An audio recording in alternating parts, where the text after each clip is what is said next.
చలిగా ఉన్నా కూడా చన్నీళ్ళతో స్నానం చేసి వర్క్కి వెళ్ళాలని రెడీ అయ్యాను. సో సడన్గా అన్న కాల్ చేసి ఈరోజు వర్క్ ఏం లేదని చెప్పాడు.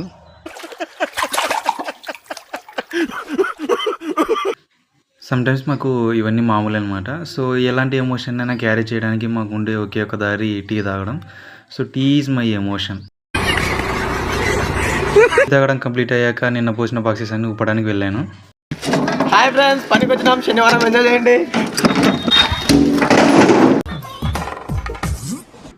ఈ గోన సంచులన్నీ ఇలా ఊపడానికి రీజన్ ఏంటంటే మనం పోసిన పిల్లర్స్ అన్నిటికీ రౌండ్గా కడతాం అనమాట. అలా రౌండ్గా కట్టడం వల్ల ఏమవుతుందంటే ఈ వాటర్ క్యూరింగ్ అనేది మంచిగా అవుతుంది అనమాట పిల్లర్స్ అన్నిటికీ.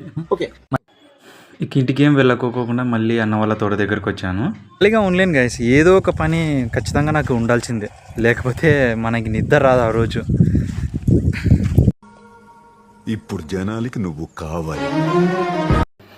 రోజంతా ఎలా గడిచినా కూడా ఈవినింగ్ అవ్వగానే ఖచ్చితంగా నేను అన్న ఇద్దరం హైవేకి వెళ్తాం అనమాట. సో అన్నతో కలిసి అలా టీ తాగకపోతే నాకు ఆ రోజు ఎండ్ అవ్వదు. అది నా బలహీనత. ఈ రోజుకైతే ఇంతే ఫ్రెండ్స్. ఇంకా ఓకే, బాయ్.